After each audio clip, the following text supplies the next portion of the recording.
Thank you, Professor Krishkowa, for generous, kind introduction. Well, I do not pretend to be a expert on gerontology, but coming from Japan, this is a big challenge. But it is not just Japan, but it's a global trend. And this issue should be addressed in a multidisciplinary way, as Professor Krishko just mentioned. So I would like to put this question in a broader context, even including the security perspective. So for the next 20 minutes or so, I'd like to draw your attention to demographic change, aging, and human security.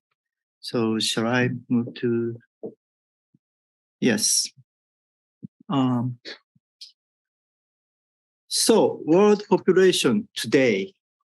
This is the first step to put ourselves in a context, right? So 15th of November 2022, that is not that distant past. Where were you? What were you doing? Do you remember? I had a dental appointment at that day. So it was one of my normal days.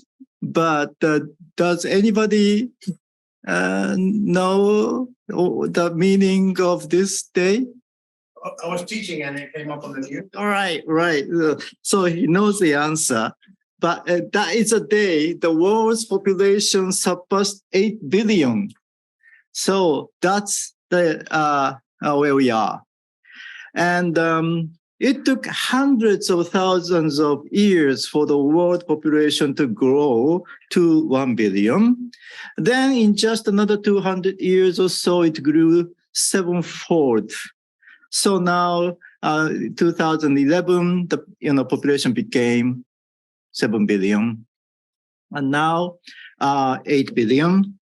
And the trajectory, if it goes in this way, in 2030, the population is expected to be 8.5 billion, 2050, 9.7 billion, and 10.9 billion in the year 2100. But attention should be given to the people in elderly. So already in the year 2020, 1 billion people is over 60 years old. And the number would expand to 1.4 billion, so 1 in 6 in the year 2030, and 2.1 billion probably in the year 2050. That is the trend, I think. And actually, 11th of July, which is just a couple of days ago, is World Population Day. Did you know that? Designated by the United Nations. So we consider this is a very timely subject. Why does July 11th is considered as World Population Day is because in 1987, most of you were already born, I'm sure. Exactly around the July 11th, the world population hit 5 billion. That was the motivated the world and General Assembly, designate this as a World Population Day. So that the population context is still this. That is a reality. So according to UNFPA, one of the UN organizations which, following those population issues, said our human family is now larger than ever before. Yes, that's true. And collectively, we live longer and enjoy healthier lives than at any other point in human history. So, as Professor Krishko said, that we should maintain, not just the longevity, but the healthy lifespan is something we need to pursue. But the reality surrounding us is, very difficult. We have so many problems around us. COVID was the most recent challenges. And if you hear the term 8 billion people living in this planet, may draw additional questions. This population is too many, or some people, the Japanese population is actually declining.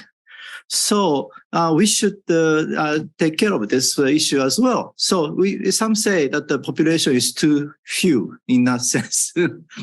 But I'd like to make a point that what matters, of course, that the numbers matter, but what is important is the quality of life. So the important question is everyone can fulfill one's freedom or rights, right? That, I think, is part of the reason why I wanted to talk about the idea of human security. Human security is a concept for protecting people's lives, livelihood, dignity, or empower people so that every single individual can enjoy one's freedom and fulfill one's potential. I actually like the cover photo and the phrases of this report, which was recently published by UNFPA. It is the World Population Report. It says 8 billion lives, and that's infinite possibilities. So possibilities for the newly born kids, but also the possibilities for elderly persons as well. So it is important to consider the lives with possibilities and fulfillment of their lives. But in today's world, people are surrounded by so many threats to the freedom threats to their freedom, so that freedom from fear and freedom from want, the freedom to live in dignity should be covered. And this idea is not actually new. It was introduced in 1994 in the UNDP, but it is a paradigm shift idea of security from protecting national sovereignty or national territory, but try to protect people, individual or community of people.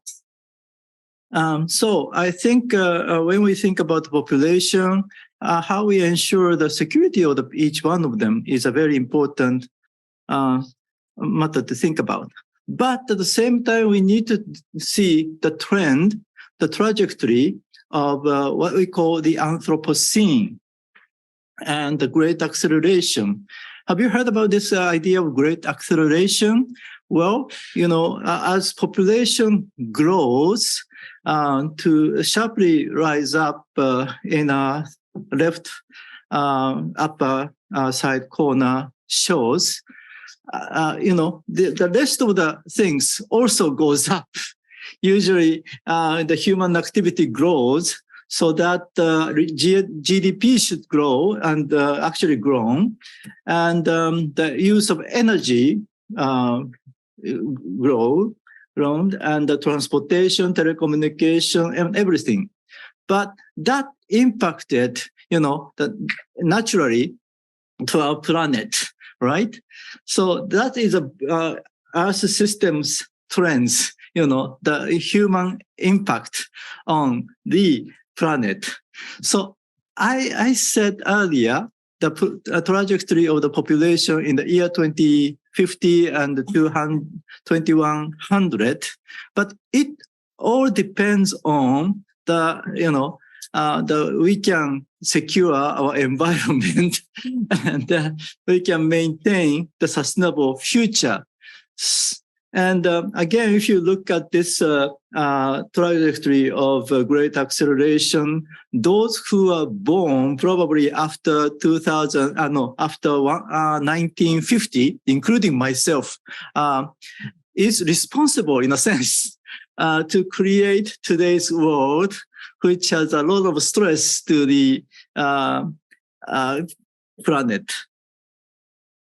if we combine all these, changes in one, picture, this is the reality. As population rise, yes, the other, energy use, water use, and the impact to the environment, including, carbon dioxide, everything is related. This is a reality. So in 2022, actually 2021 to 2022, I was involved in a UNDP project to update the concept of human security from the concept to protect people who are in a difficult situation, but to the next stage. The human security concept in a traditional sense or earlier sense was about vulnerable people, particularly in developing countries or economically, developing countries or in a conflict situation, the countries in a conflict situation or under the disaster or under the humanitarian challenges. But basically those are in a global south, usually. But what experienced recently through COVID is that everyone in the whole world are unsecure. See, and the challenges are interconnected.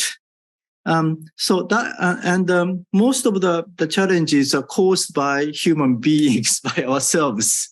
So the concept of human security needs to be probably redefined or updated. One of the tables in this UNDP report was based on my own work. So I put together this kind of table saying what is the existing idea of human security and what is going to be the next stage, updated version of human security. That is it's important to talk about people-centered, comprehensive, context-specific idea of helping people is very important. But we have to realize that what the target of the people is not people, not in the developing country alone, but universal. Those in developed countries in a highly with a high healthcare system also suffered during the COVID.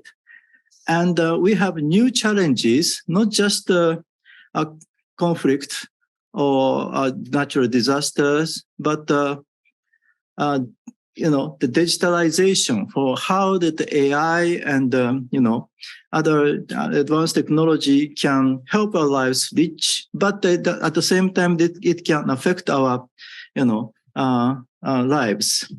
And the violent conflict continues, and inequalities are actually getting more serious. And health challenges can expand again. So in order to cope with this kind of challenge, I think we need to realize we are not just the one who are protected, but we should be the one who change the environment, change our lifestyles, or to change our mindset to help each other. So not just the protecting people, not just empowering people in the vulnerable situations, but we all collaborate, work together to create a better life. And since I told you that elderly people, including myself, I'm now over 60 years old, so I'm going to a movie theater with sometimes with the senior discount, and I can take a train with a senior discount. So I need to realize myself, although when I was younger, I thought that over 60 years old is very old, but now in that age, I realize that I'm still very young enough, right? So that is a point. You know, the elderly people in the regular context is considered as someone to be protected or to be, assisted because of their vulnerability and so forth. But in this new era of Anthropocene, in which someone born in 1950 or earlier, had a responsibility who created today's world.